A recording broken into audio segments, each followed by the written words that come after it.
네일로의 도약, 혁신, AI, 기술, 그리고 미래의 세상에 대해 좋은 이름이 있으면 알려줘.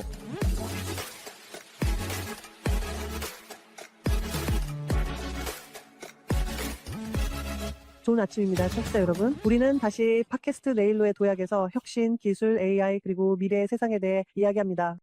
오늘은 또 다른 에피소드로 이타이 그린과 함께합니다. 드디어 당신을 이곳에 모실 수 있어 정말 기쁩니다. 이타이 그린은 강사이자 혁신 분야에서 오랜 시간 활동해온 컨설턴트이며 동시에 스타트업 창업가이기도 합니다. 그리고 국내외에서 인기 있는 강사이기도 하죠. 좋은 아침이에요. 이타이 어떻게 지내세요? 감사합니다. 오늘 이 자리에 당신을 모실 수 있어 정말 영광입니다. 우리가 몇 번 정도 사전 대화를 나눴었는데 드디어 당신이 여기 와줘서 정말 기쁩니다. 그래서 오늘 당신과 이야기하고 싶었어요. 저희 팟캐스트에서는 내일은 어떤 모습일지, 미래가 어떻게 펼쳐질지에 대해 자주 이야기합니다. 기술적인 측면에서도, 물론 혁신이라는 측면에서도요. 그리고 혁신이라는 단어는 정말 광범위하죠. 그럼 본격적으로 실천에 대해 이야기해보죠. 실제로 오픈 혁신이 무엇이라고 생각하시나요? 당신이 생각하는 오픈 이노베이션의 정의는 무엇인가요? 그리고 왜 굳이 조직 내에서 유기적으로 혁신을 추진하기보다는 외부에서 혁신을 도입하는 것이 더 좋은 걸까요? 저는 대표이사로서 그 답을 알고 있어요. 정말로요. 저는 우리 회사가 조직을 이끌고 조직 내에서 혁신을 개발하도록 돕는 입장에서 외부의 다양한 요소들과 함께 일하는 것이 우리에게 얼마나 중요한지 잘 알고 있어요. 하지만 당신의 의견도 듣고 싶어요.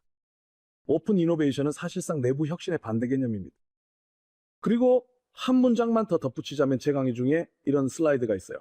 거기에는 다음과 같은 인용문이 있습니다. 대부분의 똑똑한 사람들은 다른 누군가를 위해 일하고 있습니다. 당신을 위해서도 아니고 당신을 위해서도 아닙니다. 그래서 강의 초반에 사람들이 종종 기분이 상하고 상처를 받기도 해요. 뭐야? 나는 최고의 인재들을 뽑았는데 그럴 리가 없잖아 라고 말하죠. 하지만 저는 여러분의 직원들이 좋지 않다고 말한 게 아닙니다. 오히려 여러분의 팀이 훌륭하다고 생각해요. 어떤 조직도, 크로길도, 아마존의 오너도, 유럽의 어떤 기업도, 전 세계의 모든 혹은 대부분의 똑똑한 직원들의 재능을 모두 기억하거나 파악할 수 있는 능력은 없습니다. 이건 단순히 통계적인 사실일 뿐이에요. 이 점을 이해하게 되면 이렇게 생각하게 됩니다. 아, 잠깐만. 내 조직 밖에도 똑똑한 사람들이 정말 많구나. 정말 많은 똑똑한 사람들이 있습니다.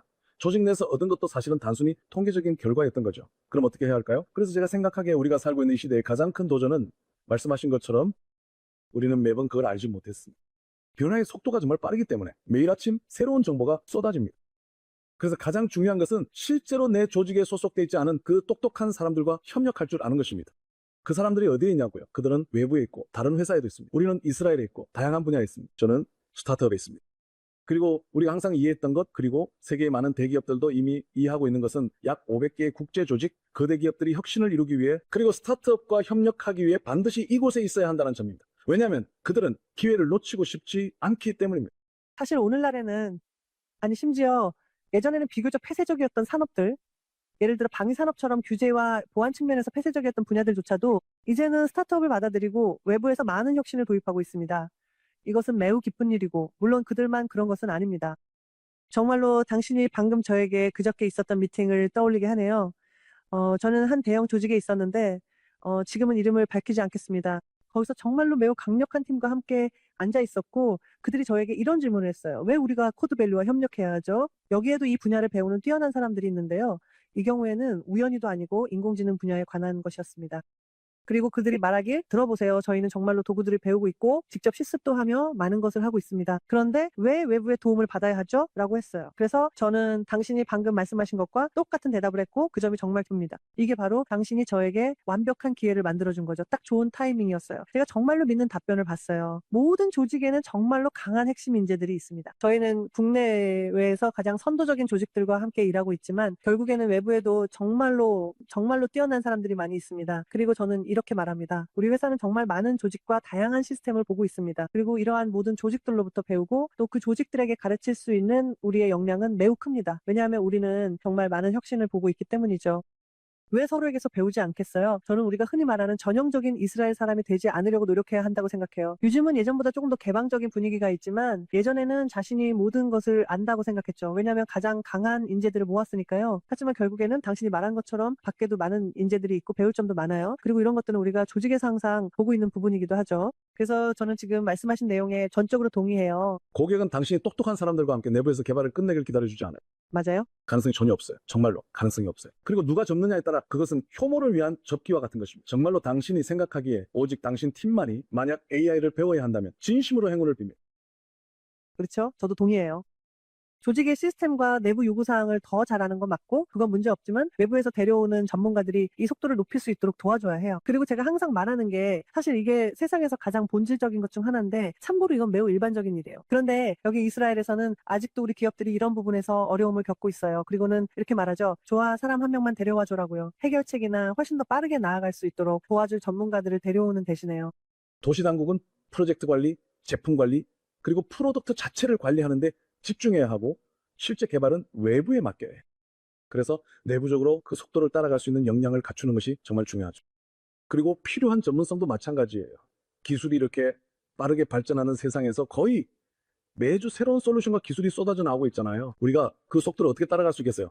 공부만 해도 시간이 다 가버려요. 언제 코딩을 하겠어요? 맞아요. 불가능해요. 저도 동의해요. 참고로 제가 이타이를 데려온 건 제가 항상 얘기하는 걸 보여주기 위해서가 아니었어요. 그리고 테크드와 리브의 대표로서도요. 그래서 오히려 저는 기뻐요. 우리가 정말로 같은 시각을 가지고 있다는 점에서요. 잠깐만 조금 뒤로 돌아가고 싶은데요. 제가 바로 질문부터 시작했고 당신이 어떤 배경에서 왔는지 조금 설명했잖아요. 처음에 언급했듯이 당신은 오랫동안 스타트업 창업가였으니까 조금 이야기해 주시면 좋겠어요. 그리고 스타트업 창업가가 된다는 건 정말 하나의 선언이에요. 모든 도전과 어려움, 그리고 성공까지 모두 포함해서요. 그러니까 당신이 어떤 배경에서 왔는지, 그리고 지금 언급한 혁신에 대해 아주 뚜렷한 의견을 갖게 된 계기에 대해 조금 이야기해 주실 수 있을까요? 기꺼이 말씀드리죠. 15년간 스타트업 창업가였습니다. 2004년에 인터넷 분야에서 스타트업을 창업했습니다. 제가 그 일을 할 때는 그것이 이미 커머디티 일상화된 상품이었어요. 지금처럼요. 그 후에는 여러 회사를 경영했습니다. 다양한 분야의 회사에서 부사장도 역임했어요. 바이오메트릭스 분야에서도 일했고 제어 및 관리 시스템 분야에서도 일했습니다. 아까 언급하신 자율 시스템 분야 전반에서도요. 칩 분야에서도 일했습니다. 휴대폰의 하이브리드 형태도 있었고 아주 특별한 칩들과 함께 일했죠. 그래서 반도체 분야에서도 경험이 있습니다. 정말로 지난 15년 동안 이 밀접한 세계에서 살아왔습니다. 하지만 대규모 기업에서도 일하셨던 거죠? 꼭 스타트업만은 아니고요. 대규모 기업에서도 일했지만 주로 엘빗, 델빗에서도 일했고 아냐마 디오스, 애니마 다이오스라는 스페인 회사에서도 일했습니다. 큰 회사였죠. 하지만 실제로 제 경험의 대부분은 스타트업에서 쌓았습니다. 그리고 저는 스타트업의 멋진 면도 봤고 가끔 기사로 접하는 그런 부분도 있지만 주로 사람들이 잘 이야기하지 않는 덜 알려진 멋진 면도 경험했습니다. 그리고 그것들은 바로 창업의 어려운 측면들이었습니다. 그리고 저는 정말로 힘들었던 시절을 잊지 않았다는 사실에 대해 기쁘게 생각합니다. 즉, 오늘날 고객들을 위해 창업자를 만날 때면 저 역시 그 테이블의 반대편에 있었던 기억이 납니다. 그리고 그게 얼마나 힘들었는지 기억합니다. 그리고 저는 강연에서 고객들에게도 자주 말합니다. 여러분이 스타트업과 일해야 한다는 걸 알고 있습니다. 그리고 스타트업과 일하려면 여러분은 스타트업 언어를 구사할 줄 알아야 합니다. 스타트업은 절대 대기업 언어로 말하지 않을 겁니다. 맞아요? 왜냐하면 그건 스타트업의 DNA와는 정반대이기 때문이죠. 스타트업은 정의상 자금이 없습니다. 정의상 시간도 없고 산소도 없습니다. 그래서 항상 압박을 받죠. 빨리 해야만 합니다. 스타트업에는 관료적인 절차나 여유가 없습니다. 우리 나눠봅시다. 이건 농담처럼 들릴 수도 있지만 때때로 스타트업에게 팁을 줄 때 하는 말이에요. 여러분이 스타트업이라면 대기업과 일하는 것이 어떤 것인지 알아야 합니다. 여러분은 인내심이 필요하다고 생각할 수 있지만 사실 전혀 그렇지 않습니다. 우리는 정말 잘못된 접근 방식을 가지고 있습니다. 대기업이 스타트업과 일하고 싶다면 반드시 스타트업과 일하는 방법을 배워야 합니다. 스타트업과 일하는 것은 다릅니다. 어쩔 수 없습니다. 저는 대기업 쪽에 훨씬 더 익숙합니다. 예전에 제품 담당자였을 때 대기업 회의에 참석한 적이 있는데 그 회의에는 70명의 부서장이 있었습니다. 그래서 그들에게 물어봤어요. 여러분과 대기업 직원들과 이제 막 어떤 파일럿 프로젝트를 위해 만나는 스타트업 직원 사이에 어떤 차이가 있는지 설명하려고 했죠? 그랬더니 그들이 저에게 이렇게 말했어요. 질문이 있습니다. 여러분은 혹시 월급을 10일에 못 받아본 적 있나요? 매달 10일이요. 그들은 안 된다고 했어요. 제 밑에 지지자들은 한 달치 급여를 미리 받기 때문이죠. 저는 그걸 몰랐어요. 그리고 사실 저는 월급이 들어오는 날이 운명처럼 느껴지기도 했죠. 그래서 생각했어요. 질문이 없어요. 알겠어요. 저한테는 그냥 월급이 들어오면 다행이니까 이제는 반항이 아니에요. 잘 들어보세요. 제가 한 가지 말씀드릴게요. 스타트업이 망할 때 대부분의 경우 창업자는 6달치 월급을 못 받았고 임직원들에게도 3달치 월급을 못 준 경우가 많아요. 저도 그런 상황을 겪어봤어요. 그래서 저는 창업자이자 프로젝트의 CEO로서 그런 상황에 처한 적이 있었죠. 그때는 창업자라기보다는 CEO로서 월급을 받는 직원이었어요. 제가 겪었던 상황은 스타트업이 저에게 20만 유로가 넘는 돈을 밀린 상태였어요. 그럼 우리는 무엇을 보게 될까요? 유럽식으로 예의 바른 것도 아니고 이스라엘식으로 직설적인 것도 아니고 우리처럼 중간에 있는 그런 태도죠. 그 사람들에게 멍청하다거나 정신이 이상하다고 말할 수는 없어요. 2030년에 집에서 소파에 앉아 있는 것과도 비슷하죠. 창업자와 직원 사이의 경계가 모호해지는 거예요. 이건 더 복잡한 문제입니다. 그래서 마인드셋이 다른 사람들도 있고 저는 그 시절을 잊지 않았어요. 그 시절을 절대 잊지 않았고 그래서 제가 창업자를 만날 때 만약 저와 고객이 그와 함께 일하고 싶다면 그걸 잘 알고 있습니다. 우리의 이전 경험이 반영됩니다. 우리는 우리만의 방식으로 일하고 싶어 합니다. 투명하게, 빠르게, 다르게, 그리고 존재의 이유가 있어야 합니다. 맞아요? 존재의 이유가 없다면 의미가 없습니다. 기업도 마찬가지로 존재의 이유가 필요합니다. 맞아요. 왜냐하면 기업이 스타트업과 일하고 싶어도 예전 방식대로 일한다면 예를 들어 스트라우스 같은 기업과는 아무런 연관이 없게 됩니다. 스타트업들은 바로 떠나버립니다. 즉시요. 파트너가 없고 구가 더해짐?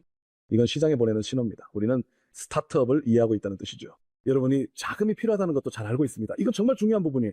이미 누군가가 바퀴를 발명했습니다. 80%는 이미 존재합니다. 이제 와서 바퀴를 새로 발명할 필요는 없어요. 스타트업은 기술적으로 속도에 맞춰 살아갑니다. 그들은 기술의 속도를 잘 알고 있죠. 의미 측면에서도 그들은 여기 있고 아무것도 도달하지 않아도 괜찮아요. 귀여운 친구, 24세케. 그들은 결과에 도달했어요. 왜냐하면 유능한 인재들이 있기 때문이죠. 그리고 그들에게는 아무런 장벽이 없습니다. 그들에게는 안 돼라는 게 없어요. 창업가에게는 안 돼라는 게 없습니다. 그는 그 단어 자체를 모릅니다. 그는 영혼으로 무모에서 유혈을 만들어냅니다. 그는 항상 길을 찾아냅니다. 그리고 대기업에서는 솔직히 그런 의지가 없습니다. 이것은 대기업에서 일반적인 일이 아닙니다. 대기업에서는 자연스럽게 관료주의가 있고 프로세스가 있으며 위원회와 회의가 있습니다. 대기업이란 원래 그런 겁니다. 기술기업 중에서도 규모가 크지 않은 곳은 그렇지 않습니다.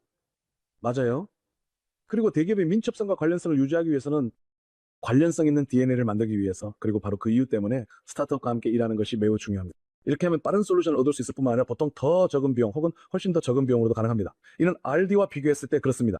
시간에 대해서도 이야기했지만 이게 세상에서 가장 빠른 방법입니다. 그리고 대기업과 스타트업이 함께 일할 때만 느낄 수 있는 어떤 마법 같은 것이 있습니다. 심지어 조직 내에서 가장 냉소적인 사람들조차도 이런 실행의 마법 그리고 모든 창업가가 똑같지는 않지만 그 분위기에 빠져듭니다. 예를 들어 창업가들을 만날 때는 첫눈에 반하는 사람과도 같습니다. 이게 꼭 마인드 블로잉 충격적인 건 아니에요. 당신의 사고방식을 아트 오브 디 아버브, 아트 오브 더 법에 열어보세요. 최근에 느꼈는데 이게 바로 기업가 정신의 재미입니다. 내가 좋아하는 일을 하기 위해 그리고 타르탄이라는 목표나 꿈을 의미로 날아가기 위해 이끌립니다. 반대로 창업가들이 조직에 들어올 때는 조직에서 가장 냉소적이고 가장 회의적인 사람들조차도 그들도 갑자기 깨닫게 됩니다. 참고로 기술자들도 마찬가지예요. 최근에 제가 더 좋아하게 된 부분이기도 한데 이제는 그들도 이해하게 되었습니다. 예전에는 기술자들이 종종 방해하는 경우가 많았거든요. 요즘에는 적어도 제 경험상 운이 좋아서 그런 건지 모르겠지만 기술자들조차도 정말 뛰어난 창업가들을 만나면 창업가가 할 수 있는 일은 내부 인력으로는 할 수 없다는 걸 이해하게 됩니다. 그리고 자존심이 방해하지 않아요. 아니면 그 일을 해내는데 시간이 오래 걸릴 수도 있죠. 솔직히 말씀드리자면 많은 경우에는 시간이 지나도 해결되지 않는 일도 있습니다. 맞아요. 아무리 시간과 돈을 들여도 창업가의 전문성에는 미치지 못할 때가 많아요. 그게 바로 그들의 직업이니까요. 그들은 아주 구체적인 무언가를 개발해 온 사람들, 그 분야의 전문성을 갖고 있죠. 맞아요. 사실 내부에서 그 전문성을 갖추는 건 현실적으로 불가능할 수도 있어요. 비현실적인 일에 자원을 쓰는 건 낭비일 뿐이죠. 그리고 말씀드리고 싶은 건 이런 경우가 정말 자주 있다는 겁니다. 스타트업을 CEO에게 데려가면은 그는 ROI 보여주세요라고 하죠. 어떤 ROI인가요? 처음 2년은 사실상 ROI가 전혀 없어요. 이게 스타트업과의 협업에서 가장 큰 활동, 가장 큰 ROI에 관한 활동이에요. 처음 2년 동안은 정말 큰 활동이죠. 왜일까요? 무엇을 물어봤죠? 스타트업과 일할 때 얻을 수 있는 추가적인 이점 중 하나는 정말로 조직 내 사람들이 마음을 연다는 거예요. 새로운 것에 마음을 엽니다. 기껏 시도해보려고 하죠. 자신의 자존심을 내려놓습니다. 호기심을 갖게 됩니다. 협력하게 됩니다. 그래서 저는 항상 이 부분에 집중합니다. HR, 재무, 현장, 운영 등 모든 부서와 함께 하라고 하죠. 제 입장에서는 2년 동안 변화가 있습니다. 조직 내에서 가능한 한 많은 직원들이 조직 전반에 걸쳐 스타트업과 접촉하고 만나고 함께 일해야 한다고 생각합니다. 왜냐하면 그런 일이 일어날 때 진짜 성과가 나오기 때문이죠. 아주 큰 영향력이 생깁니다. 사람들의 법무부서도 마찬가지입니다. 저는 법학을 전공했고 최근에는 투자에 대해 비용을 지불하는 것 등 여러 가지를 경험했습니다. 이건 꽤 복잡한 일입니다. 하지만 저는 법학을 배웠습니다. 학위를 가지고 있고 동료들도 잘 알고 있습니다. 그들을 잘 압니다. 그리고 이런 사람들도 만약 그들이 스타트업을 만나서 실제로 삶에 필요한 문제를 해결해 준다면 다음번에 조직 내 다른 누군가가 스타트업을 들고 오면 그들은 이미 당신의 뒤를 따르게 됩니다. 그래서 HR 담당자들에게 그리고 그 역동성 에너지 변화에 있어서 이게 정말 중요한 이게 바로 제가 강조하고 싶은 부분입니다. HR에게는 트랜스포메이션에서 놀라운 역할이 있습니다. 많은 경우 HR의 중요성을 충분히 이해하지 못합니다. HR에게는 정말 중요한 역할이 있습니다. 단순히 교육에서 우리 모두에게 GenAI 도구를 소개합시다라는 것만이 아닙니다. 아니요, 그건 바로 문화입니다. 문화.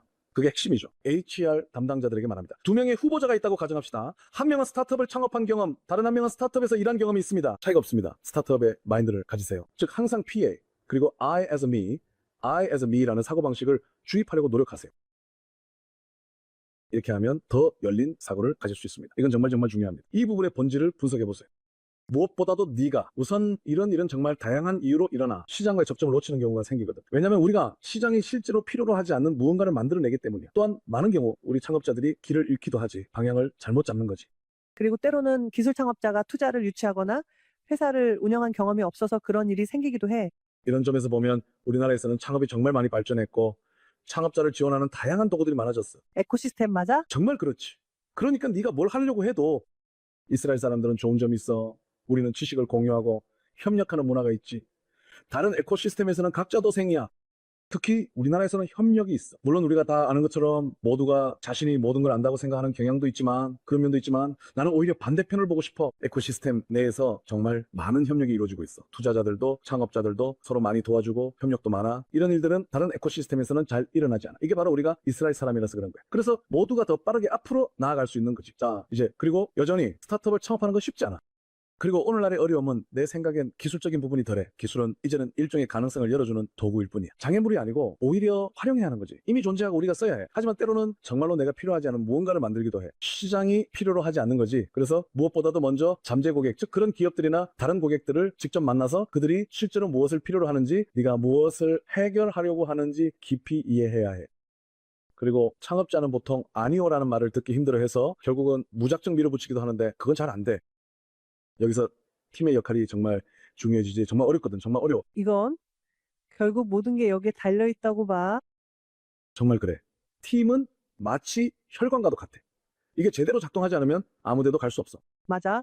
그리고 거기에는 안타깝게도 정말 좋은 스타트업들이 작은 문제로 문을 닫는 경우가 많아. 하지만 그렇다고 해서 스타트업과 일하는 걸 두려워해서는 안 돼. 그건 절대 이유가 될 수 없어. 네가 나한테 뭐라고 하든 사람들이 그러지. 95%가 망한다는데 그럼 내가 왜 인생을 걸어야 하지라고. 글쎄요. 그녀에 대한 통계는 아닙니다. 아니, 나는 그게 여전히 사람들이 스타트업 창업 막진 않는다고 생각해. 특히 창업자들에겐 더더욱 그렇지. 나는 오히려 대기업 쪽이 걱정돼. 그들이 스타트업의 95%가 망하니까 우리 내부에서 해결하자고 할까봐. 그래서 설령 스타트업의 95%가 망한다고 해도 우리는 그 확률을 극복하고 5%에 도전해야 해. 맞아. 이제 내 경험을 말해볼게. 내 고객사에서 파일럿을 진행하면 50개 중 1개 정도는 스타트업이 망해서 실패하더라. 나는 이 정도 위험을 회사가 감수할 수 있다고 생각해. 이제 그게 어떻게 가능한 걸까? 그건 사전에 준비 작업을 하고 팀도 점검하고 투자자도 확인하고 제품도 검토하고 적합성도 따져보기 때문이야. 그리고 만약 예를 들어 그 제품에 분명한 수요가 있다는 결론에 도달했다면 이미 아주 큰 위험을 줄인 거야. 왜냐하면 그 제품에 수요가 있으니까 만약 내 고객인 은행에서 그 제품에 대한 수요가 있다면 그 제품은 전 세계 수천 개의 은행에서도 같은 문제를 해결할 수 있을 거야. 맞아. 왜냐하면 많은 사람들이 그게 가장 큰 도전이라고 생각하거든. 아니야. 다들 똑같은 도전에 부딪히는 거지. 대부분의 경우 경쟁자가 있어. 경쟁이란 결국 창업자가 더 빠르게 실행하는 것뿐이야. 그러니까 여러분의 도전 과제를 공개하세요. 여러분은 무엇에 부딪히고 있나요? 경쟁자가 알게 되는 게 아니에요. 여러분도 똑같은 도전에 직면하고 있지 않나요? 누구와 함께 일하고 있나요? 진짜 도전이 실행력인가요? 그리고 어떻게 하면 정말 그런 상황에 도달할 수 있을까요? 여러분이 스타트업을 올바르게 선택할 수 있는 상황 말이에요. 그렇죠. 이게 바로 일입니다.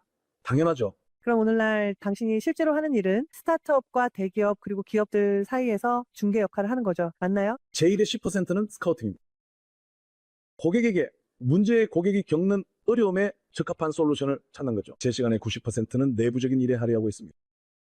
조직을 동기부여하고 사람들이 이 스타트업과의 결합해서 가치를 창출할 수 있도록 만드는 것이죠. 그리고 제가 동행하는 모든 경우에 스타트업과의 협업을 파일럿 단계, 심지어는 상용화 단계까지, 때로는 투자까지도 함께합니다. 대부분의 일은 그 안에 있습니다. 왜냐하면 스타트업을 찾는 건 솔직히 말씀드리자면 여기서도 심지어 바로 이곳에서도 가능합니다. 스타트업이 있고 좋은 스타트업도 있습니다. 이건 해결 가능한 문제. 가장 어려운 건 조직이 이 일에 동참하고 실제로 변화하는 것입니다. 왜냐하면 변화는 쉽지 않고 완전히 다른 문화를 받아들여야 하기 때문이죠. 하지만 그건 가능합니다. 제대로 하면 충분히 가능해요. 저만의 플로우를 개발했어요. 이제 더 잘할 수 있습니다. 결국 청취자들이 어떤 실질적인 도구를 얻어가길 바랍니다. 저는 혁신에 대한 막연한 이야기들을 별로 좋아하지 않아요. 왜냐하면 그건 좀 공허하거든요. 맞아요. 이걸 실천하는 방법들이 있고 저는 굉장히 실용적인 사람입니다. 제 결과물은 프레젠테이션이 아니에요. 손을 다시 들여다보세요. 실제로 뭘 했나요? 그래서 정말 이걸 어떻게 해야 할까요? 제가 이걸 하는 방식은 실습을 직접 체험하게 하고 관리자들과 여러 번 미팅을 갖습니다. 각 관리자와 1시간씩 따로 만나서 그들이 겪는 어려움이 무엇인지 파악합니다. 일주일 후에 저는 그들에게 50가지 잠재적인 전략적인 해결책 목록을 전달합니다. 제 생각에 앞서 언급한 3가지 과제에 관련된 것들입니다. 각 부서별로 말이죠. 그리고 나서 그들은 총 1시간만 투자하면 됩니다. 엑셀 파일에서 각 항목에 1분씩 할애하죠. 그들은 엑셀에 능숙하고 도메인 전문가들이기 때문에 스타트업의 한 줄 설명만 봐도 바로 저에게 말해줄 수 있습니다. 관련 있는지 없는지 0점, 5점 혹은 그저 그런지 바로 판단해서 알려줍니다. 결국 저는 이 목록을 받아서 그들이 과제를 제시한 후 무엇이 가장 흥미로운지 결정한 내용을 받게 됩니다. 그리고 그들에게 말합니다. 일주일 후 혁신 워크숍을 진행합니다. 그리고 그 워크숍에 모두 모입니다. 그 자리에는 같은 부사장 혹은 같은 CEO 또는 이 사회의 임원과 그에게 혹은 그녀에게 보고하는 10명이 함께 모여서 혁신의 하루를 보냅니다. 혁신의 하루가 무엇일까요? 이날은 항상 제 강연으로 시작하는데 그 목적은 그들을 새로운 세상으로 이끌어주는 것입니다. 그들에게 지금 이곳에서 무슨 일이 일어나고 있는지 설명해 줍니다. 그리고 이것을 올바르게 하는 방법은 무엇일까요? 왜 해야 하는지, 왜 선택 여지가 없는지 말합니다. 정말로 매우 구체적인 팁들과 함께 이것을 어떻게 제대로 할 수 있는지 알려줍니다. 그리고 나서 방에 들어가면 높은 점수의 10개 스타트업이 있습니다. 이들이 가장 흥미롭기 때문이죠. 고객이 저에게 와서 이건 흥미롭지 않아요 라고 말할 수 없습니다. 뭐가 흥미롭지 않다는 거죠? 당신이 과제 주었고 제가 50개 가져왔고 당신이 20개가 최고다 와우라고 했잖아요. 여기 선택지를 가져왔습니다. 문제를 열어보는 거예요. 예를 들어 준 3가지 문제는 이렇습니다. 3가지 도전 과제죠. 그리고 나서 스타트업들이 하나씩 들어와 발표를 합니다. 그 방에는 그 문제를 해결해야 하는 관련자들이 함께 있습니다. 그리고 그들은 10분 동안 피치를 하는데 그 이상은 필요 없어요. 창업자나 창업가의 발표를 방해하지 않아요. 이게 우리 이스라엘 사람들에게는 정말 어려운 일이에요. 항상 뭔가를 주죠. 그게 좋은 소리예요. 그게 좋은 소리예요. 그리고 나서 20분 동안 질문과 답변 시간이 있습니다. 열린 대화죠. 우리가 함께 파일럿을 진행하는 게 적합한지 논의합니다. 그리고 이 이벤트, 내가 지금 설명한 이 퍼널의 결과는 3가지 과제, 50개의 솔루션, 10개의 와우, 그리고 이런 워크숍을 거치고 나서 결국 몇 개의 스타트업이 2번째 미팅을 원하게 되는지 알아? 그게 어떻게 되는지 궁금하네. 7개야. 그게 부족하네. 지금 내가 7개의 파일럿이 있다고 말한 건 아니야. 하지만 7개가 2번째 미팅까지 간 거죠. 즉 7개가 실제로 문제를 해결하는 솔루션이었던 거죠. 그리고 나서 2번째, 3번째 미팅을 진행하지. 모든 관련자들과 함께 말이야. 그리고 결국 그 사업 부서가 50개, 3가지 과제에서 50개의 스타트업, 10개의 스타트업, 7개로 좁혀졌다라고 해보자. 7개. 결국 내년에 2개의 파일럿으로 마무리된다면 와우. 그 정도면 충분하지. 조직 전체 10개의 다른 사업 부서에 걸쳐서 언급할 만한 일이야. 그리고 그것이 죽었어. 1년 후에는 귀하의 조직이 달라질 것입니다. 완전히. 그리고 이건 정말 어렵지 않아. 그리고 우리는 이해하는 사람들이잖아. 그런데 이와 관련해서 너한테 질문이 있어. 보통 물론 조직마다 다르겠지만 일반적으로 조직 내에서 혁신을 이끌 수 있는 후보자들은 누구고 그들의 임팩트가 크다고 보는 이유는 뭐야? 왜냐면 알다시피 사업 부서들이 많은 것들을 접할 수 있지만 결국 흥미로운 건 이게 CEO에게 달려 있는지 아니면 네가 언급한 이사회 의장에게 달려 있는지 하는 거야. 누구에게 달려 있는 거지? 결국 이건 기술이잖아. 이건 정말 어려운 질문이야. 왜냐하면은 조직마다 정말 다르거든. 그리고 내가 스스로에게 이 질문을 해보려고 할 때 정말로 나는 이 질문을 수없이 많이 해봤어. 그리고 내 고객마다 그곳에서는 항상 다른 누군가가 이 혁신이라는 이벤트를 주도하는 핵심 인물이야. 정말로 조직마다 다 달라. 이건 많은 경우에 정치적인 결정이야. 그러니까 이게 사실이고 이게 인생의 진실이야. 즉 조직 내에 아주 영향력 있는 사람이 있다는 거야. 이건 항상 CEO 산하에 있어야 해. 그러니까 이건 분명해. 혁신은 CEO와 아주 밀접하게 연결되어 있어야 하고 그렇지 않으면 거리가 멀거나 제대로 작동하지 않아. 혁신은 탑다운 방식이야. 반드시 위에서 끌어줘야 돼. 그럼 당신은 오늘날 CEO의 역할이 조직에서 혁신을 이끄는 것이라 믿나요? 정말로 CEO는 직접 손을 대고 맞아 항상 상황을 예의주시해야 돼. 맞아 바로 그거야.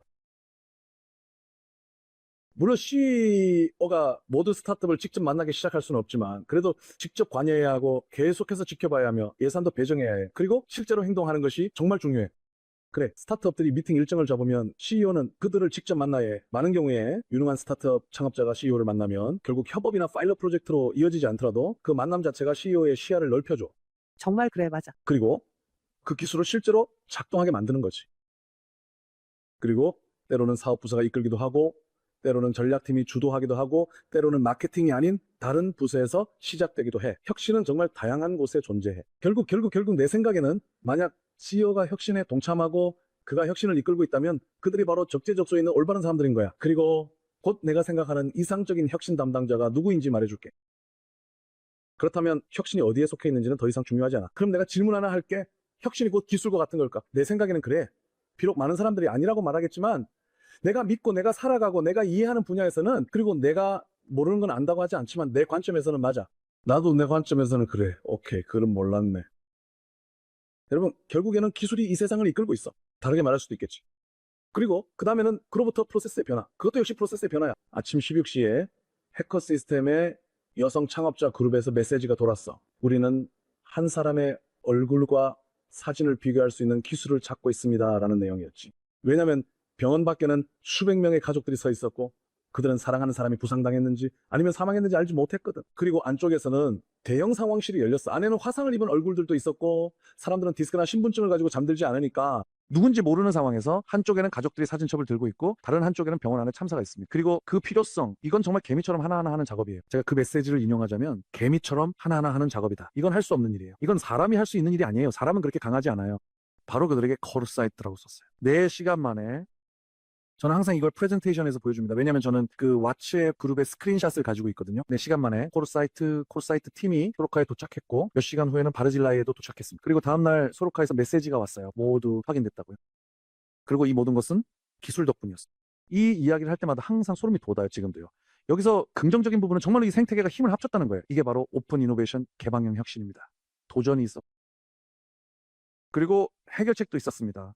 이 경우에는 당연히 상업적인 이야기는 하지 않았고 이제 문제를 해결하러 나선 거죠. 하지만 이것이 진정한 오픈 이노베이션의 예입니다. 홍보 분야에서도 예시가 정말 많았어요. 맞아요. 정말로 맞아요. 제가 아는 한 CEO가 있는데 그분이 독일에 가서 홍보 활동을 했어요. 그건 정말 10월 7일 이후였고 우리가 했던 일은 전 세계 여러 지역에서 미사일이 날아오는 상황을 시뮬레이션하는 애플리케이션을 개발한 거예요. 이걸 통해 사람들이 이스라엘에서 우리가 겪는 상황, 즉 항상 대피소로 뛰어가야 하고 우리가 정상적인 삶을 살지 못하는 우리가 겪는 이 미친 현실을 느낄 수 있도록 한 거죠. 그리고 우리는 이걸 독일, 베를린 같은 곳과 다른 여러 지역에서 진행했어요. 반응이 정말 엄청났어요. 그분이 애플리케이션을 들고 직접 갔는데 저한테 너는 이해 못할 거야. 이게 그곳 정부의 아주 높은 관계자들까지 전달됐어라고 하더라고요. 우리는 정말로 이걸 해냈어요. 이 애플리케이션은 단 3일 만에 개발한 거예요. 왜냐하면 우리가 신속하게 준비해야 했으니까요. 물론 우리 자신에게도 필요했고요. 그리고 우리뿐만 아니라 다른 사람들도 정말 많은 주문을 했어요. 홍보와 관련해서요. 저는 이게 정말 놀랍다고 생각해요. 그리고 이 모든 것이 기술 덕분이에요. 맞아요. 요즘 홍보는 AI로 모든 콘텐츠를 모든 언어로 빠르게 버튼 한 번만 누르면 번역할 수 있죠. 예전에는 불가능했던 일들이에요. 저도 동의해요. 그럼 AI와 생성형 AI에 관해서 이게 다음 혁명이라고 생각하세요? 저는 이게 바로 현재의 혁명이라고 생각해요. 사실 아무도 다음에 뭐가 올지 진짜로는 몰라요. 정말로 예측하기가 너무 어려워. 우리는 겸손하게 임하고 있어요. 정말로 모르는 거죠. 이게 우리 삶에 갑자기 들어왔으니까요. 저는 오늘날 점점 더 많은 에이전트들이 독립적으로 에이전트를 만들기 시작하는 모습을 볼 수 있다고 생각해요. 즉 그들은 이미 실제로 노동력을 구축하고 있다는 거죠. 그들은 서로를 해고하고 서로를 점검하고 심지어 서로를 훈련시키기까지 해요. 그리고 한쪽에는 단지 이 시스템이 잘 돌아가는지만 확인하는 사람이 있을 뿐이죠. 지금 이건 일종의 진화라고 할 수 있는데 생각했던 것보다 더 빠르게 일어나고 있어요. 그리고 저는 오늘날 그곳에서 더 흥미로운 일들이 벌어지고 있다고 봅니다. 그 일들은 더 이상 미래의 일이 아니에요. 이미 미래적인 현상이고 제 생각엔 1년 안에 우리는 그걸 보게 될 거예요. 사실 지난 분기 동안 우리는 전혀 느끼지 못한 채로 이 변화를 겪었죠. 한 달 전에 유럽의 한 회사와 이야기를 나눴는데 그 회사는 1만 3천 명의 직원이 있는 콜센터를 운영하고 있더라고요. 콜센터에서는 정말 엄청난 일이에요. 저는 그 회사의 CEO와 CTO와 이야기를 나눴는데 정말 깊은 인상을 받았습니다. 그들은 과거에 얽매이지 않고 세상이 변하는 걸 잘 이해하고 있었어요. 그리고 현실을 외면하지 않더라고요. 이건 BPO 비즈니스 프로세스 아웃소싱 분야로도 확장되고 있어요. 네, 그리고 우리는 서로 의견을 나눴고 우리가 현실을 똑같이 보고 있다는 걸 알게 됐어요. 이제는 그 기술이 이미 도달해 있어요. 정말 그래요. 그래서 제가 그에게 물었죠. 오케이, 그럼 어떻게 돈을 벌 건가요? 왜냐하면 그가 저에게 1년 안에 직원들을 해고할 거라고 말했거든요. 여기 13명의 직원이 있지 않을 거예요. 100명 있을 겁니다. 그는 이걸 에이전트로 할 거예요. 그래서 그가 저에게 뭐라고 했을까요? 그가 저에게 말하길, 들어봐, 나는 이해해. 내 매출이 극적으로 줄어들겠지만 내 이익률은 올라갈 거야. 왜냐면 내 자산은 바로 고객이기 때문이야. 나는 고객에게 인력이 아니라 기술을 제공할 거야. 그리고 이 산업은 전 세계적으로 엄청나게 큰 산업이야. 이 산업이 얼마나 큰지, 그리고 얼마나 빠르게 변하는지, 혹은 어떤 사람들은 순식간에 큰 충격을 받을 거라고 말하기도. 우리가 말하는 건 1년, 2년 안에 일어날 일입니다. 참고로 이 산업은, 이건 히브리어로도 마찬가지예요. 참고로 이 산업이 가장 큰 타격을 받을 거라고들 해요. 짧게 말하면 분명히 이건 이미 현실이에요. 사람들 입장에서 인력 측면에서 이 산업은 극적으로 감소할 거예요. 그건 인도에서도 마찬가지였어요. 제가 어제 읽은 기사에 대해 말씀드리자면 언제 발표됐는지 정확히 기억은 안 나지만 4월 8일에 나온 기사였어요. 지금으로부터 한 달 전이죠. 2025년 4월 8일 클로드에 관한 내용이었고 클로드를 사용하는 학생들은 누구일까요? 클로드를 시도해 본 학생들 중 5%가 컴퓨터 과학 전공 학생들이에요. 그런데 이들이 실제 사용자 중 40%를 차지하고 있습니다. 즉, 클로드를 사용하는 학생들 중 5%가 컴퓨터 과학 전공 학생이라는 뜻입니다. 왜냐하면 그 5% 외에도 교육학, 공학 등 다른 전공 학생들도 있었거든요. 그래서 컴퓨터 과학 전공은 5%에 불과하지만 실제 클로드 사용의 40%를 차지했습니다.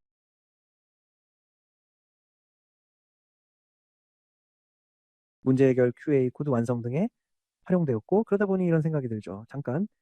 그렇다면 아이가 공부하고 싶다고 하면 나는 뭐라고 말해야 할까요? 컴퓨터 과학을 공부하라고 해야 할까요? 아니면 컴퓨터 과학을 공부하지 말라고 해야 할까요? 이 분야는 여전히 직업이고 와우 이건 예전에는 QA가 그렇게 대단한 게 아니었죠. 하지만 요즘에는 결국 뭔가를 붙이거나 QA를 하거나 출력이 기대한 것과 맞는지 이해하려면 공부가 필요합니다. 하지만 이건 확실히 극적인 영향을 미칩니다.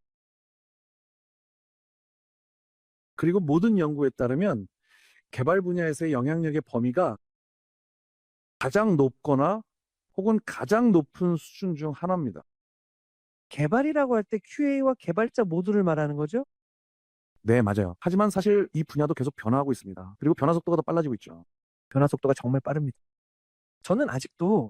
저는 그런 부류에 속하는데 여전히 개발자가 필요하다고 생각해요. 다만 개발자에게는 약간 다른 역량이 필요할 거예요. 저는 그걸 AI 개발자 혹은 AI 아키텍트라고 부릅니다. 왜냐하면 결국에는 맞아요. 요즘에는 생각도 하고 복잡한 문제도 해결할 수 있는 다양한 도구들이 있지만 저는 여전히 가장 복잡하고 어려운 문제들은 아키텍트 수준의 역량을 가진 사람이 반드시 필요하다고 생각. 시스템 디자인 능력이 충분히 있는 사람이 꼭 필요하고 그 사람이 여러 도구들을 적극적으로 활용하겠지만 물론이죠. 하지만 여전히 이른바 기계를 그러니까 GNAI나 에이전트 같은 것들을 훨씬 더 복잡하고 깊이 있게 다뤄야 할 것이고 분명히 그런 역량이 필요할 거예요. 주니어 개발자들에 대한 문제는 저도 완전히 이해해요. 그게 어렵다는 걸 알아요. 정말 그래요. 하지만 저는 그들이 이른바 아주 빠른 도약, 바로 아키텍처 같은 주제로 그리고 코드보다는 그런 쪽으로 더 빨리 넘어가야 할 거라고 생각해요. 그리고 그 부분에서 큰 변화가 일어날 거예요. 이와 관련해서 정말 많은 기사와 연구들이 있는데 앞으로도 많은 역할이 남아있겠지만 새로운 역할들도 생겨날 거라고 해요. 맞아요, 맞아요. 그리고 지금 존재하는 것보다 훨씬 더 많은 역할이 생길 수도 있다고 생각해서 저는 그걸 정말 믿고 있어요. 실제로도 보고 있고요. 저는 단순히 바라는 걸 넘어서 확신하고 있어요. 우리는 그걸 직접 보고 있어요. 요즘 정말 많은 도구들이 있고 저도 당신 말에 동의해요. 그리고 그 많은 도구들 중에서도 우리가 도전해보면 여전히 명확하게 해결되어야 할 문제들이 남아있다는 걸 알 수 있어요. 심지어 가까운 미래에도요. 하지만 여전히 사람의 손길이 필요하고 도전하고 방향을 잡아줄 사람이 필요할 거예요. 저는 그 부분에서는 사람이 덜 필요할 거라고 생각해요. 바로 이 특정한 부분에서는요. 저는 앞으로는 다른 종류의 스킬셋이 더 중요해질 거라고 생각해요. 그건 아키텍처랑 훨씬 더 복잡한 전문성 쪽이 될 거예요. 정말로요. 그리고 QA 분야에서는 저도 당신 말에 동의해요. 그쪽에서는 더 많은 어려움이 있을 거예요. 맞아요. 좋은 점은 저도 그 분야에서 일한 경험이 있다는 거예요. 예전에 저는 오랫동안 QA 테스트 회사의 CEO였고 당신이 말한 QA 진화 예전과 지금의 차이를 수년간 직접 경험했어요. 그리고 확실히 오늘날에는 노늘날이란 게 뭐냐면 지난 20년 동안 이 분야는 완전한 전문 직업이 되었어요. 더 이상 단순히 통과냐 불합격이냐 문제가 아니에요. 하지만 그 분야에서도 큰 변화가 일어나고 있다고 저는 믿어요. 아까도 이야기했지만 이런 것들 혁신이 어디에 있는지에 대해 오늘날 우리는 그것이 단지 기술 분야에만 국한된 것이 아니라는 걸 이해하고 있어요. 아까도 말했듯이 혁신은 마케팅이나 다른 영역에도 있고 어쨌든 오늘날 문제를 해결하려고 할 때 대부분의 문제는 어디에 있을까요? 개발 프로세스, 즉 기술 내부에 있거나 혹은 운영적인 영역에도 있을 수 있죠. 운영적인 영역에도요. 예를 들어 한 달 동안 많은 기업들이 공통적으로 겪는 도전 과제로 네가 경험한 것이 있을까? 모든 은행, 모든 백오피스에서 조직에 큰 부담이 된다고 생각해요. 그곳에서는 반복적인 작업이 정말 많이 이루어지는데 기계가 그걸 대체할 수 있죠. 이런 작업들은 많은 비용이 듭니다. 조직에. 맞아요. 결국 조직이 어떤 문제를 해결하거나 새로운 혁신을 도입하려고 할 때 만약 운영적인 비즈니스 문제를 효과적으로 해결한다면 개발에서 단순히 작은 개선을 하는 것보다 조직 전체에 훨씬 더 큰 임팩트를 가져올 수 있을 거예요. 정말로요. 많은 조직들이 이런 영역에 집중하고 있고 바로 그곳에서 혁신의 임팩트를 확인하고 있습니다. 바로 이 운영적인 영역, 이런 곳에서 말이죠. 그리고 그곳에는 소위 말하는 바닥에 많은 돈이 그냥 놓여 있습니다. 그래서 저는 그곳에서 그런 현상을 봅니다. 그렇다면 당신이 보기에는 내일은 어떻게 보일 것 같나요? 알기 어렵네요. 예언은 어리석은 자의 몫이라는 걸 알지만 당신이 모든 최첨단 기술을 바라볼 때 그 기술이 어디로 향하고 있다고 생각하세요? 조직들은 어떻게 보일까요? 당신 생각에는 어떨 것 같나요? 제 생각에는 조직들이 매우 슬림해질 것 같습니다. 그들은 폭풍에도 견딜 수 있을 것이고 기술에 의존하게 되면 코로나나 안보와 같은 위기 상황에서도 훨씬 더 잘 버틸 수 있게 됩니다. 즉, 기술적인 부분이 핵심이 될 것이고 조직은 더 작아질 것입니다. 그리고 우리는 아마도 더 많은 비즈니스와 다양한 것들을 새롭게 만들어내야 할 것입니다. 왜냐하면 정말로 사람들에게 생계를 제공해야 하기 때문입니다. 그렇지 않으면 우리는 거시적인 세계적 문제에 직면하게 될 테니까요. 저는 국가가 사람들이 그냥 쉬고 있을 때 보조금을 지급하는 상황까지는 가지 않을 것이라고 믿습니다.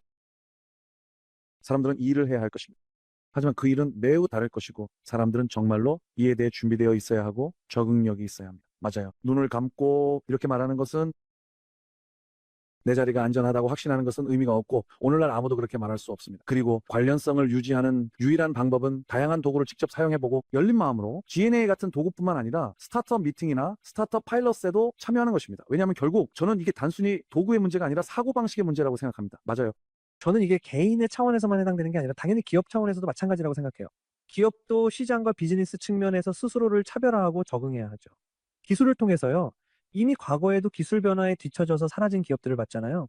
조직에서 가장 중요한 것 중 하나는 놀라지 않는. 그리고 결국 우리가 이미 말했듯이 그리고 모두가 동의하길 바라지만 조직 외부에도 똑똑한 사람들이 정말 많잖아요. 그래서 조직 그리고 CEO에게 가장 중요한 건 놀라지 않는 거예요. 새로운 무언가에 대해서요. 즉 누군가가 당신을 무너뜨리려고 한다는 걸 알게 된다면 그 사실을 최대한 빨리 아는 게 더 좋아요. 그래야 그 사람과 친구가 될지 아니면 그냥 눈을 감고 외면할지 결정할 수 있으니까요. 과거의 모든 역사에서도 그랬고 제 생각엔 구글에서도 마찬가지였어요. 그리고 이 점에 대해 이 맥락에서 제가 당신에게 말씀드리고 싶은 게 있어요. 많은 CEO들이 실수를 저지르면 이렇게 말합니다. 이제 대형 전략 컨설팅 회사를 데려와서 7자리 유로를 지불하겠습니다. 왜냐하면 그들은 아직 CEO가 데려온 문제를 해결하지 못했기 때문입니다. 맥킨지, BCG 또는 테바 그렇죠? 그들은 문제를 해결하지 못했습니다. 아니요 그렇습니다. 폐쇄된 회사는 문제를 해결하지 못했고 그들은 세상이 어디로 가고 있는지 말할 것입니다. 혁신이 어디로 향하는지 알려줄 거라고 생각하죠. 보고서를 작성하겠죠. 아무도 읽지 않는 보고서를요. 아무도 읽지 않는 보고서를요.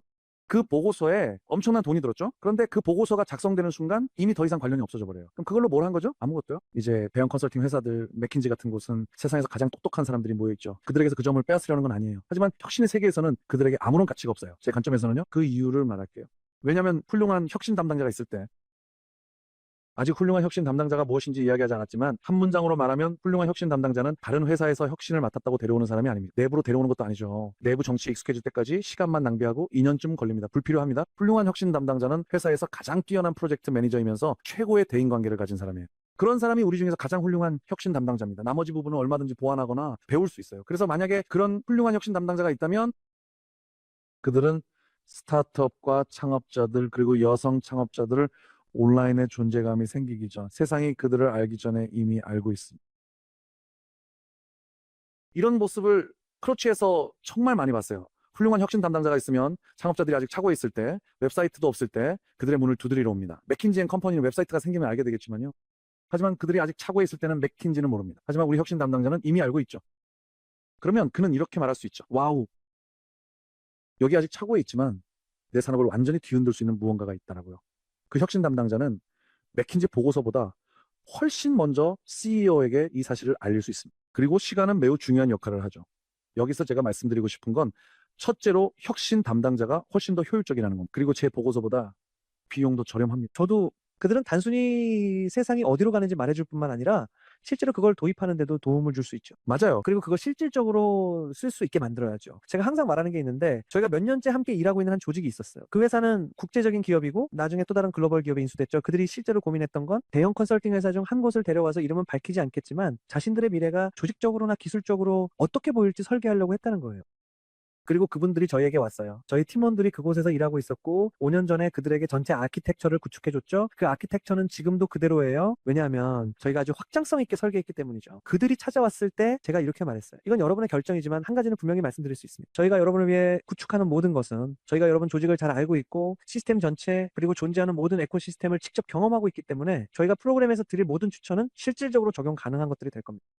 내일 아침에 무엇을 해야 할까요? 결국 그분들은 저희와 함께 하기로 했고 실제로 2, 3년을 내다본 무언가를 구축해드렸어요. 하지만 적응성도 갖추었죠. 어쩔 수 없잖아요. 세상은 변하니까요. 우리도 2년 후에 어떻게 될지 모릅니다. 누가 알겠어요? 내일 무슨 일이 일어날지 아무도 모릅니다. 정확히 그렇죠. 3년 후를 미리 계획할 수 있을까요? 완전히 동의해요. 우리가 오늘 이 자리에서는 3년 후를 미리 저도 동의해요. 아쉽게도 이제 마무리할 시간이 다가오고 있는데 제가 더 묻고 싶은 게 있어요. 와, 정말 빨리 지나가네요. 네, 정말 순식간이었죠? 제가 말했잖아요. 이건 마치 눈 깜짝할 사이에 지나가는 것 같아요. 이름 완전히 동의해요. 제가 묻고 싶은 게 있는데요. 당신은 이스라엘 내 기업들과만 이야기하는 게 아니라 전 세계의 기업들과도 이야기하고 해외에서도 강연을 하시잖아요. 이스라엘은 항상 스타트업 네이션으로 여겨져 왔죠. 우리가 아직도 그 위치에 있다고 생각하시나요? 그 이유는 무엇인가요? 어떻게 생각하세요? 왜 우리가 세계적으로 혁신을 이야기할 때 주목받는다고 생각하시나요? 저는 그 이유를 알고 있고 그 점이 정말 기쁩니다. 하지만 당신이 이렇게 많은 사람들을 만날 때 하지만 우리가 월계관에 안주해야 한다고 말하는 것은 전혀 아니에요.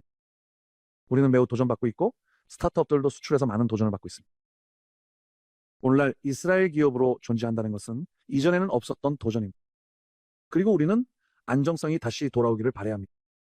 전 세계가 불안정합니다. 예를 들어 미국에서 일어나는 일만 봐도 트럼프가 집권한 이후 관세에 대해 이야기하고 그런 일들이 있었습니다. 관세, 외국인들이 그곳에 머무를 수 있는 능력, 인재, 그리고 연구개발 예산 등 여러 이슈가 있습니다. 우리는 매우 불안정한 세상에 살고 있습니다. 그리고 이런 일들은 영향을 미칩니다. 누군가가 미국에 압박을 가하면 다른 누군가는 그로 인해 이익을 봅니다. 공백은 없습니다. 그래서 이런 인재들이 미국에 얻게 된다면 그리고 그들이 양자와 AI의 세계에 더 가까이 다가갈 수 있도록 도와주세요. 그들은 다른 곳에 있을 겁니다. 우리도 마찬가지입니다. 우리가 인재, 스타트업 이런 재능을 지키는 방법을 모른다면 공백은 없습니다. 알다시피 저는 몇 달 전에 이스라엘 하이테크 협회에 가입했습니다. 저는 우리가 영향력을 행사해야 한다고 믿었기 때문에 가입했습니다. 그저 옆에서 묻고 이야기하는 것이 아니라 실제로 영향력을 행사하는 것이고 실제로 저에게 제안이 들어와서 동의했습니다. 우리가 협회에서 진정으로 하려고 하는 일 중 하나는 바로 당신이 지금 말한 그런 아젠다들을 추진하는 것입니다. 물론 정부를 상대로도 그리고 세계를 상대로도 말이죠. 우리가 중점적으로 다루는 것 중 하나는 교육이고 인재의 귀환입니다. 여기에는 연구자들뿐만 아니라 물론 엔지니어 등 전문 인력도 포함됩니다. 그리고 최근에는 DNA 문제도 다루고 있습니다. 왜냐하면 매우 안타깝게도 그리고 우리는 여기 위원회 앞에서 분명히 말합니다. 많은 나라들에서 우리는 정부의 투자를 목격하고 있습니다. 예를 들어 스웨덴도 그렇고 사우디아라비아도 그렇고 물론 이 분야를 선도하는 미국은 말할 것도 없습니다. 그런데 우리는 조금 뒤처져 있습니다. 스타트업의 수만 봐도 그렇습니다. 저는 GNI를 도입하는 스타트업이 아니라 실제로 이스라엘에서 GNI 도구를 개발하는 스타트업의 수가 더 적다는 점을 말하고 있습니다. 그리고 참고로 우리는 인공지능 분야에서 좋은 출발을 했었죠. 맞아요? 만약 찾아보면 몇 년 전에 AI 스타트업 생태계 지도가 있어요. 정말 멋진 슬라이드 지도였죠.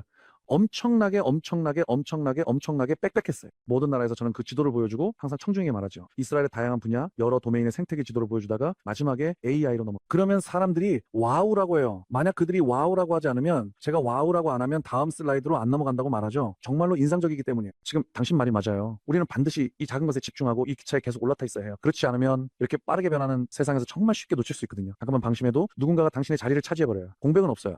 저는 여기서 정치 이야기를 하려는 게 아니에요. 그럴 자리가 아니지만 정말로 정부가 이 부분에 손을 대고 돈을 투입하지 않는다면 우리에게는 정말 힘들 거라고 생각해요. 지금 산업계가 그 역할을 하고 있죠. 맞아요. 다행히도 산업계가 적극적으로 나서서 많은 일을 하고 있지만 여전히 부족한 부분이 있어요. 저도 여기서 말하고 싶어요. 교육 시스템에서도 우리 노력하고 있어요. 교육 시스템에서 아이언돔도 결국 초등학교에서 교육받은 누군가의 결과물이죠. 그리고 그렇게 될 것입니다.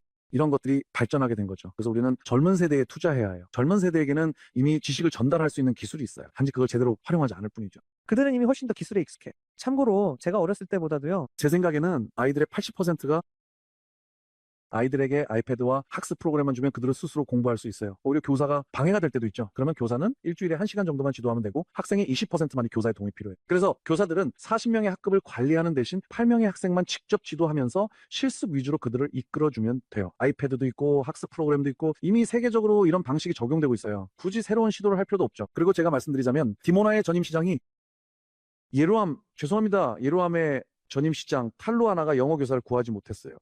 그녀가 어떻게 했을까요? 그녀는 밖을 봤어요. 그녀는 교육부에 가서 예루함의 모든 학생들에게 노앤키드라는 플랫폼에서 크레딧을 제공했어요. 이 플랫폼은 바로 학생과 필리핀 출신 영어 교사를 연결해 줍니다. 한번 상상해 보세요.